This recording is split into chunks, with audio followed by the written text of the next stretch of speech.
जादू तेरी नजर, खुशबू तेरा बदन, तू हाँ कर या ना कर, तू हाँ कर या ना कर, तू है मेरी किरण। मैं राज मिश्रा फिर से आप सभी का स्वागत करता हूं अपने YouTube channel fun maths Mishra में। और मैं आज आप लोगों के सामने पार्ट 8 लेके आ चुका हूं। तो आज हम बात करेंगे लाइन एंड एंगल, रेखा और कोण के बारे में। आज बहुत सारी जानकारियां हम जानेंगे, तो बने रहिएगा वीडियो के अंत तक। और मैं आपको गारंटी देता हूं कि आज ये 10 या 15 मिनट का जो भी वीडियो होने वाला है, ये आपको पूरी इसकी जन्म कुंडली पता चल जाएगी कि क्या होता है लाइन, इसके कितने होते हैं टाइप्स, क्या होता है एंगल, इसके कितने होते हैं टाइप्स। जो भी इससे रिलेटेड होगा मैं सारा वो जानकारी आपके सामने आज मैं प्रस्तुत करने वाला हूँ। तो चलिए, और चैनल बहुत पसंद आ जाए तो चैनल को कर दीजिएगा सब्सक्राइब और कर दीजिएगा दोस्तों में भी शेयर। तो चलिए चलते हैं टॉपिक के तरफ। तो सबसे पहले तो हम समझ लें लाइन। मैं पहले से बना के यहाँ पे लिख चुका था ताकि आपका समय जमा ना हो। और सबसे पहले मैं आपको लाइन के बारे में बताऊंगा। तो लाइन को सबसे पहले हम पढ़ेंगे और लाइन में देखेंगे कि क्या क्या चीज होता है। तो लाइन में हम 4 चीज यहाँ पे सीखेंगे। पहला चीज तो पॉइंट, पहला स्टार्टिंग मेरा पॉइंट से होगा। पॉइंट का मतलब बिंदु, जो मैथ में यूज होता है। दूसरा लाइन, जिसको हम बोलते हैं रेखा, और बिंदु को हम बोलते हैं, पॉइंट को ही तो बिंदु बोलते हैं, बिंदु, रेखा। तीसरा चीज लाइन सेगमेंट, लाइन सेगमेंट, जिसको हिंदी में बोला जाता है रेखा खंड, जिसको हिंदी में बोला जाता है रेखा खंड। और चौथा है रे। इन 4 चीजों के बारे में बहुत अच्छे से हम समझेंगे, तो बने रहिएगा वीडियो के अंत तक। चलिए 1 बाय 1 हम समझते चलते हैं। सबसे पहले मैं यहाँ पे बाकी चीजों को मैं मिटा देता हूँ और मैं सबसे पहले आपको बताऊंगा बिंदु के बारे में। ये बिंदु क्या होता है, देखिएगा। पॉइंट, जिसको हिंदी में बोलते हैं बिंदु, क्या बोलते हैं, बिंदु। ये बिंदु क्या चीज होता है, ये बिंदु क्या चीज होता है, इसके बारे में हम पहले समझेंगे। पहले तो हम उसका बता दे रहे हैं फिगर। बिंदु मतलब ये पॉइंट, बिंदु मतलब क्या होता है, पॉइंट। और बिंदु का परिभाषा जान लीजिए आप लोग कि बिंदु का ना तो मोटाई होता है, ना चौड़ाई होता है, ना लंबाई होता है। No thickness, no length and no breadth, उसी को बोलते हैं बिंदु। कभी भी कोई पॉइंट के बारे में आपसे पूछे तो जिसका ना लंबाई हो, ना चौड़ाई हो, ना मोटाई हो, इंग्लिश में बोला जाए नो थिकनेस, नो लेंथ और नो ब्रेथ, उसी को बोलते हैं बिंदु। चलिए यहीं पे हो गया बिंदु समाप्त। कोई दिक्कत, कोई दिक्कत नहीं। आगे बढ़ते हैं। पॉइंट के बाद आता है अगला हमारा लाइन। ये सबसे जरूरी चीज होने वाला है, जिसको हिंदी में हम बोलते हैं रेखा। और इसी का मैं टाइप्स बता रहा हूं, रेखा का ही ये सब टाइप्स है। आप कहेंगे सर रेखा का बिंदु कैसे टाइप्स हो गया, तो बिंदु भी रेखा का ही टाइप्स है। अभी यहाँ पे आपको पता चलेगा। तो देखिए रेखा या लाइन क्या होता है, पहले इसको हम समझते हैं। पहली बात की रेखा तो ऐसे बना होता है, और रेखा को जान लीजिएगा कि रेखा दोनों साइड, ऑपोजिट साइड हमेशा जो होता है वो एरो का साइन लगा होता है। एरो क्या कहता है, एरो कहता है कि हम भैया इनफाइनाइट जाएंगे, हमारा कोई लिमिट नहीं होना चाहिए। ये तो बोर्ड छोटा पड़ जाएगा, नहीं तो ये कहां तक जाएगा किसी को नहीं पता होने वाला है। तो ये क्या होता है, रेखा एक ऐसी सीधी लाइन होती है, रेखा होती है, जो दोनों साइड बोले तो लेफ्ट और राइट दोनों इनफाइनाइट तक चलता जाए। इनफाइनाइट बोले तो जहां खत्म ही ना हो बात, इसीलिए तो यहाँ पे एरो लगाते हैं हम। एरो का मतलब यही तो होता है कि वो इनफाइनाइट को शो करता है। तो रेखा को जान लीजिएगा, लाइन एक स्ट्रेट लाइन होती है जो बोथ साइड इनफाइनाइट ट्रेवल करता है, मतलब दोनों साइड जो है इनफाइनाइट बोले तो असंख्य, जिसको हम नाप नहीं सकते हैं, उतना ये लंबा होता है, इसीलिए तो एरो लगता है यहाँ पे। जब नाप ही नहीं सकते हैं तो एरो लगा देते हैं इनफाइनाइट का, बन गया रेखा। अच्छा, इसी से सब हमारा बनेगा। आप बोल रहे होंगे कि सर पॉइंट के बारे में नहीं बताएं। अभी आप पॉइंट के बारे में बोल रहे थे कि पॉइंट जो है लाइन का टाइप्स होता है, तो यहाँ पे समझ लीजिए, ये हो गया मेरा एक पॉइंट, और पॉइंट पॉइंट से ही मिलके बनता है लाइन। एक पॉइंट बनाए, 2 पॉइंट बनाए, 3 पॉइंट बनाए, 4 पॉइंट बनाए, ऐसे कई पॉइंट बनते बनते बनते बनते हमारा बनता है क्या, लाइन बनता है। इसमें बहुत सारा पॉइंट है। आप कहेंगे कैसे सर इसमें पॉइंट है? तो देखिए, कभी कभी आप देखे होंगे मैथ के बुक में कि ऐसे एक रेखा खींचा हुआ है, बीच में बोल देते हैं ये ए पॉइंट है, ये बोल देते हैं बी पॉइंट है सर, ये बोल देते हैं सी पॉइंट है। तो आ गया ना पॉइंट यहाँ पे। इसीलिए मैं बोल रहा था पॉइंट भी जो है लाइन का टाइप्स होता है। आखिर जितनी भी लाइनें बनती हैं सब पॉइंट से ही तो मिलके बनती हैं। तो चलिए लाइन पढ़ लिए। लाइन के बाद मैं डिफिनीशन नहीं लिखवा रहा हूं, क्योंकि मैं आपको केवल समझाऊंगा, और मैथ आपको समझना ही तो होता है। जब आपको समझ में आ जाएगा तो इसी से बनता है हमारा जियोमेट्री का सारे जो है कॉन्सेप्ट। ये सबसे बेसिक कॉन्सेप्ट है जियोमेट्री का। जियोमेट्री की स्टार्ट करने से पहले मैं चाहूंगा कि आप इस वीडियो को बहुत ध्यान से देखिएगा, और ये वीडियो जब खत्म होने वाला होगा तब तक आपको बहुत सारा जानकारी मिल जाएगा। चलिए आगे बढ़ते हैं। रेखा को तो भैया हम जान लिए कि रेखा जो होता है दोनों साइड इनफाइनाइट होता है, कोई इसका लिमिट ही नहीं होता है, उसको हम बोल दिए रेखा।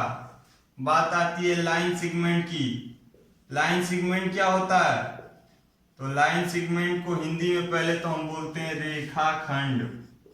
रेखाखंड या लाइन सेगमेंट दोनों अपने आप को खुद परिभाषित कर रहा है, समझने की बस कमी है।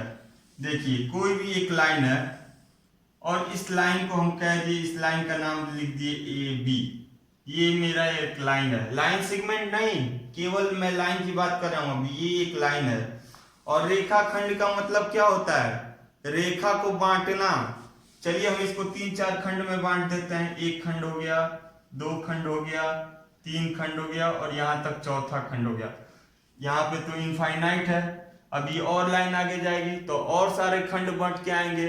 तो फिलहाल हम कितना खंड बांटे हैं? 1 खंड, 2 खंड। इसका नाम लिख लेते हैं ए, बी और सी। आ गया रेखाखंड बीच में। देखिए, यहां से लेकर और यहां तक जो ये लाइन का पार्ट है उसी को तो बोलते हैं रेखाखंड, लाइन सेगमेंट बोलते हैं। लाइन सेगमेंट कहता है कि लाइन के बीच में फिक्स जो दूरी हो, मतलब अब मैं आपको सीधी सीधी बात में बताता हूं। कोई भी ऐसी लाइन जो दोनों साइड में, जैसे ये हो गया लाइन, ये हो गया मेरा लाइन, और मैं यहाँ पे एक पॉइंट फिक्स कर दूं ए पॉइंट, और इधर मैं एक पॉइंट फिक्स कर दूं बी पॉइंट। तो ये यहां से यहां तक की दूरी आप जब स्केल लेके नापेंगे ना, तो दोनों कुछ ना कुछ इसका मेजरमेंट निकल के आएगा। हो सकता है ये 15 सेंटीमीटर लंबा हो, या हो सकता है 20 सेंटीमीटर लंबा हो, लेकिन फिक्स है ये दूरी, तो आप इसको आसानी से नाप सकते हैं। इसीलिए इसको बोल दिया जाता है लाइन सेगमेंट। तो कभी भी आपसे पूछा जाए डिफरेंस लाइन और लाइन सेगमेंट के बारे में, तो आप बोलिएगा आंख बंद करके कि लाइन सेगमेंट फिक्स दूरी होता है, दोनों साइड फिक्स होता है पॉइंट, और लाइन में दोनों साइड में फिक्स नहीं होता है, दोनों साइड एरो लगा होता है, इनफाइनाइट शो करता है। चलिए आगे बढ़ते हैं। आगे बात होने वाली है लाइन सेगमेंट के बाद क्या? तो लाइन सेगमेंट के बाद हो गया रे। रे को पहले समझ लीजिए, रे को बोलते हैं किरण, और किरण वर्ड कहां से निकल के आता है? तो उम्मीद है कि आपको समझ में आ रहा होगा कि किरण कहां से निकल के आता है। किरण का जो ये नाम लिया गया, या इंग्लिश में बोलते हैं रे, हिंदी में बोलते हैं किरण, ये सूर्य की रोशनी से लिया गया है।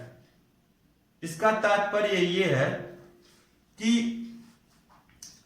लाइन का वो टाइप जिसका एक साइड में तो अंत पता हो, एक साइड में दूरी फिक्स हो, लेकिन उसके अपोजिट साइड में दूरी फिक्स ना हो।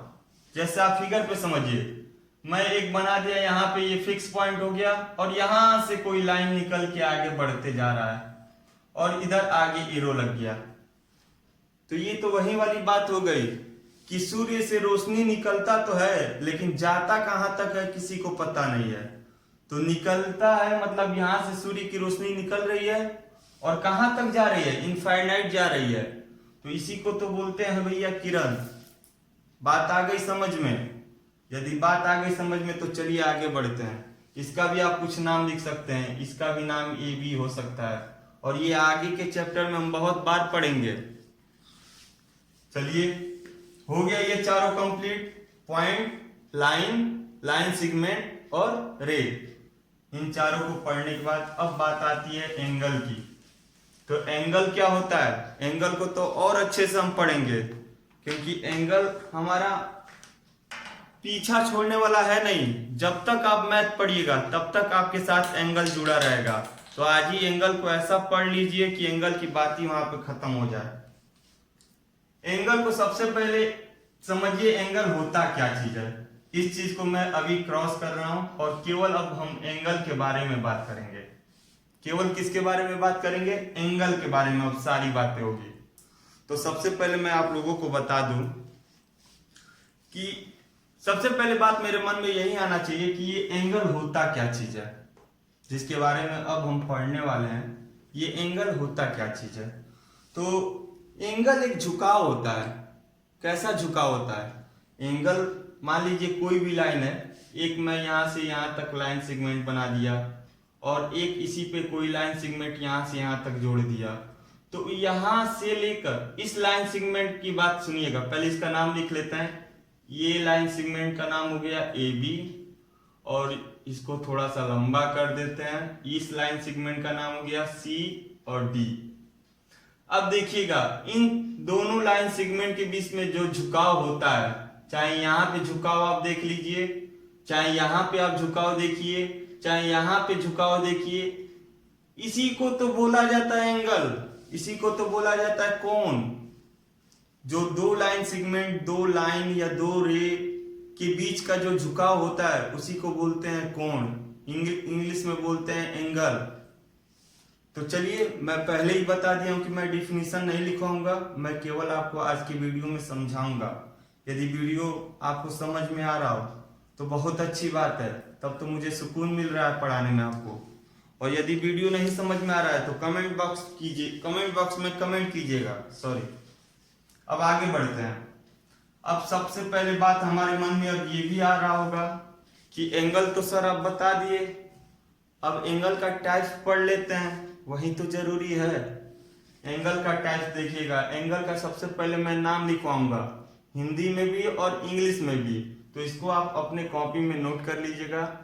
या कोई चाहता है कि नहीं हम तो बहुत तेज हैं सर, तो दिमाग में नोट कीजिएगा। पहला है, सबसे पहले स्टार्ट होता है एक्यूट एंगल। एक्यूट एंगल जिसको हिंदी में बोलते हैं न्यून कोण। इसके बारे में अभी मैं बताऊंगा पूरा विस्तार से। पहले मैं नाम लिखवा दूं। एक्यूट एंगल होता क्या चीज है। तो एक्यूट एंगल को जानिएगा, 0 डिग्री से ऊपर, 0 डिग्री से क्या हो, ऊपर हो। 0 डिग्री से ऊपर का मतलब आगे की तरफ, 0 1 2 3 4, तो इसलिए मैं यहाँ पे एरो बना दे रहा हूं कि 0 से आगे और 90 से पीछे, मतलब 90 डिग्री से पीछे जो भी सारे बीच में ये एंगल आएंगे, खाली जगह मैं छोड़ता हूं, जो भी एंगल आएगा वो हमारा कहलाएगा क्या, एक्यूट एंगल। बात दूसरा आता है, दूसरा होता है राइट एंगल। तो राइट एंगल को एक ही चीज आप जानिएगा, राइट एंगल को पहले हिंदी में बोलते हैं समकोण। समकोण। और इसके बारे में दो जानकारी मैं आपको बताऊंगा। एक जानकारी तो ये मैं बता दूं कि ये केवल और केवल 90 डिग्री होता है। ये फिगर हो गया, ये मेरा कोई भी ए बी और सी हो गया, और इसमें इस टाइप से कोई सिंबल बन जाता है। या तो यहाँ पे 90 लिखा रहेगा या 90 ना लिखा रहे, तो ये स्क्वायर टाइप का जब भी एंगल आए आपके सामने तो आप फटाक से समझिएगा कि वो राइट एंगल है। चलिए बात आती है तीसरा। तीसरा हमारा कहता है क्या, तीसरा हमारा कहता है ऑब्ट्यूस एंगल। ऑब्ट्यूस एंगल जिसको हिंदी में बोलते हैं हम अधिक कोण। नामों से ये पता चल रहा है कि क्या है, अधिक कोण। अधिक कोण, अधिक कोण क्या होता है, सॉरी मैं अधिक कोण लिखा हूं, अधिक कोण है, क्या है, अधिक कोण। अधिक कोण का मतलब होता है, बात जहां तक हम बढ़ चुके हैं, 0 से 90 तक पहुंच चुके हैं, 90 पे भी पहुंच चुके हैं, अब बात आती है 90 से ऊपर, तो भैया ये होता है 90 डिग्री से ऊपर। और किससे कम होता है, तो ये होता है आपका 180 से कम, मतलब बीच में 90 से ऊपर और 180 से कम जो भी एंगल आता है वो होता है अधिक कोण, जिसको इंग्लिश में बोलते हैं ऑब्ट्यूस एंगल। ये तो अभी केवल 3 लिखवाया, आगे भी और होता है, ध्यान दीजिएगा। अच्छा, मैं थोड़ा सा आपको एक चीज और बता दूं कि कई लोग कहते हैं कि जो एंगल होता है वो केवल 6 प्रकार का होता है, जबकि ऐसा नहीं होता है। आप आगे देखिएगा, एंगल 6 नहीं, 6 से भी अधिक प्रकार के होते हैं। अभी मैं बात केवल 3 की किया हूं, आगे देखते रहिए, बस वीडियो को लास्ट तक बने रहिएगा, ताकि आपको ये सारा जन्म कुंडली जो एंगल और रेखा का है वो आपको पता चले। आगे बढ़ते हैं, ऑब्ट्यूस के बाद होता है चौथा नंबर पे जो आता है वो होता है straight angle. Straight angle, straight angle को बोलते हैं हम ऋजु कोण। क्या बोलते हैं, ऋजु कोण, हिंदी में ऋजु कोण बोलते हैं, इंग्लिश में जो है स्ट्रेट एंगल बोला जाता है। और स्ट्रेट का मतलब होता है सीधा, मतलब कोई भी लाइन है वो एकदम सीधा है, उस पे भी तो झुकाव होता होगा, उस पे ये झुकाव जो है, मान लीजिए यहाँ पे मैं कोई पॉइंट बना दिया, यहाँ पे मैं क्या बना दिया, ये पॉइंट बना दिया, तो ये हो गया ए, ये हो गया बी, ये हो गया सी। अब आप कहिएगा सर ये तो सिंगल एक ही लाइन है, तो एक लाइन नहीं है, यहाँ पे 2 रे है, ए से लाइन निकल रहा है, बी तक जा रहा है, और बी से इनफाइनाइट हो जा रहा है, तो ए बी क्या हो गया, एक रे हो गया, ए बी क्या हो गया, रे हो गया। और ए से सी तक का भी क्या हुआ, ये दूसरा रे हो गया, तो हो गया ना 2 रे। और 2 रे के बीच में जो ये झुकाव है, ये झुकाव हमेशा 180 का होता है, और इसी को बोलते हैं, क्या बोलते हैं, स्ट्रेट एंगल, जिसको हिंदी में बोलते हैं ऋजु कोण। उम्मीद है कि आपको समझ में आ रहा होगा। चलिए बात आगे करते हैं। स्ट्रेट एंगल के बाद आता है किसका, तो रिफ्लेक्स एंगल। रिफ्लेक्स एंगल क्या होता है, रिफ्लेक्स एंगल क्या होता है इसके बारे में भी पढ़ते हैं, ये है एफ, रिफ्लेक्स एंगल।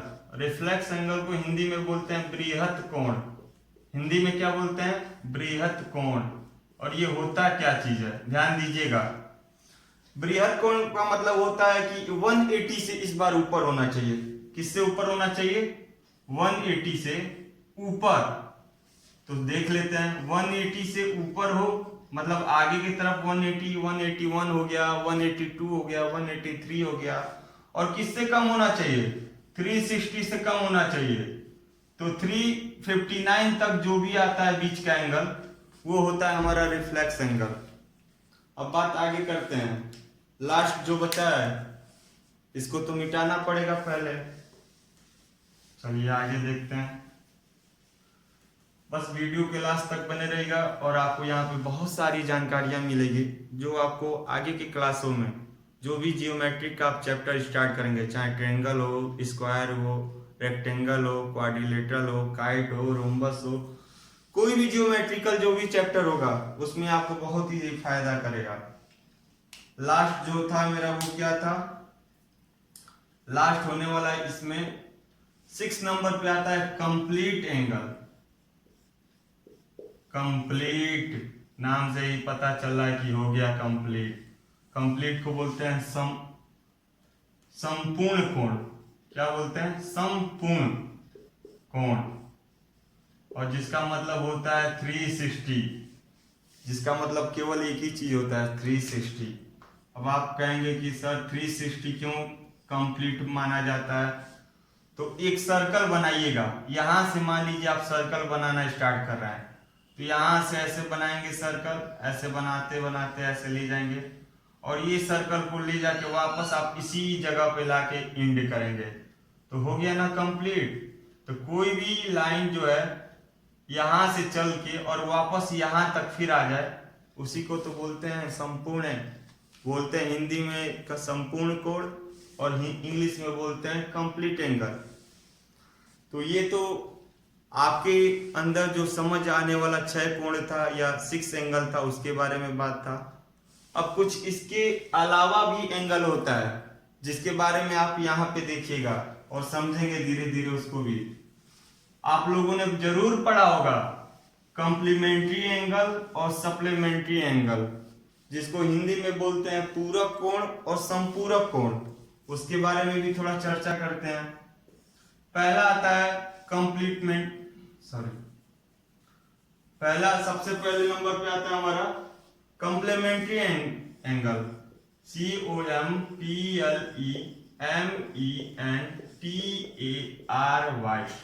स्पेलिंग थोड़ा बड़ा है लेकिन याद कर लीजिएगा, एंगल। और हमेशा इसको एंगल्स लिखा जाता है। अभी जानिएगा क्यों एंगल्स लिखा जाता है। ये होता क्या है, पहले इसके बारे में थोड़ा हम भी जान लेते हैं कि कॉम्प्लीमेंट्री एंगल्स हमेशा दो एंगल का योग होना चाहिए, और वो कितना होना चाहिए, हमेशा 90 होना चाहिए। जैसे मान लीजिए आप एग्जाम्पल देखिए, एग्जाम्पल में तो बहुत अच्छे से समझ में आता है। 60 डिग्री प्लस 30 डिग्री, इसको ऐड करेंगे तो टोटल कितना निकल के आएगा, 90 डिग्री। चलिए दूसरा एग्जाम्पल देखते हैं। 45 डिग्री प्लस 45 डिग्री, ये कितना आएगा, ये भी आएगा हमारा 90 डिग्री। तीसरा देखते हैं, तीसरा मान लीजिए 65 डिग्री हो गया, तो इसमें कितना प्लस किया जाएगा कि हो जाएगा 90 डिग्री। तो 65 और 5 70 हो गया, 70 और 20 हो गया 90, मतलब 25। तो हो गया ना 90। मतलब कोई भी ऐसा दो एंगल जिसको ऐड किया जाए या जिसको जोड़ा जाए तो आ जाए 90 डिग्री, तो उसी को बोलते हैं कॉम्प्लीमेंट्री एंगल्स, या हिंदी में बोलते हैं, हिंदी तो मैं लिखवाया नहीं, पहले मैं हिंदी लिखवा दूं। कभी कभी क्या होता है कि हम लोग तो कैमरा के सामने पढ़ा रहे हैं, और कैमरा के सामने पढ़ाते वक्त थोड़ा थोड़ा सा कभी कभी कोई चीज लिखना भूल जाते हैं हम लोग, तो उसको माफ कर दीजिएगा आप लोग, क्योंकि आप लोग समझ सकते हैं। कॉम्प्लीमेंट्री एंगल्स का जो हिंदी होता है वो पूरक कोण होता है। क्या होता है, पूरक कोण होता है। इसको याद रखिएगा, पूरक कोण या इंग्लिश में कॉम्प्लीमेंट्री एंगल्स हमेशा उसको कहा जाता है। पहले तो ये दो एंगल्स होता है, हमेशा दो एंगल को आपस में जोड़ने पे 90 होता है, तो इस टाइप के इस पूरे एंगल को हम क्या कहते हैं, कॉम्प्लीमेंट्री एंगल्स कहते हैं। नीचे 45 और 45 ऐड किए 90 आ गया, तो ये भी हमारा कॉम्प्लीमेंट्री एंगल्स हो गया। नीचे 65 प्लस 25 90 आ गया, इसका मतलब ये भी कॉम्प्लीमेंट्री एंगल्स हो गया। और इसीलिए हम यहाँ पे एंगल्स लिखते हैं, क्योंकि एक से अधिक जब एंगल की बात करते हैं तो हमेशा बहुवचन मतलब एंगल्स लिखना होता है। चलिए ये तो कॉम्प्लीमेंट्री एंगल्स था। अब बात करते हैं सप्लीमेंट्री एंगल्स का। सप्लीमेंट्री एंगल्स क्या होता है, तो सप्लीमेंट्री एंगल्स के बारे में भी हम पढ़ेंगे। सप्लीमेंट्री एंगल्स क्या होता है, पहले इसको लिख लेते हैं, सप्लीमेंट्री एंगल्स। और इस बार मैं हिंदी पहले लिखवा दूं। सप्लीमेंट्री एंगल्स को बोलते हैं संपूरक कोण, संपूरक कोण। इसका मतलब होता है वो दो एंगल जिसको आपस में जोड़ा जाए तो कितना बन जाए, 180 डिग्री। इस बार याद रखिएगा 90 नहीं 180, क्योंकि बात कर रहे हैं सप्लीमेंट्री एंगल्स, संपूरक कोण की बात कर रहे हैं। तो सप्लीमेंट्री एंगल्स हमेशा जो होता है ऐसे दो एंगल होते हैं। इसका भी एग्जांपल लेके समझेंगे हम। जैसे मान लीजिए 90 डिग्री प्लस 90 डिग्री हो गया 180 डिग्री, तो ये हो गया हमारा क्या हो गया, सप्लीमेंट्री एंगल्स हो गया, संपूरक कोण हो गया। कोई भी ऐसा दो एंगल ले लीजिएगा जिसको जोड़ने पे या ऐड करने पे 180 डिग्री हो, तो उस टाइप के एंगल्स को हम क्या बोलते हैं, सप्लीमेंट्री एंगल्स बोलते हैं। और इसीलिए यहाँ पे हमेशा सप्लीमेंट्री एंगल्स बात हो या कॉम्प्लीमेंट्री एंगल्स की बात हो, हमेशा यहाँ पे एंगल्स जो होता है उसमें लास्ट में एस लिखा होता है। अब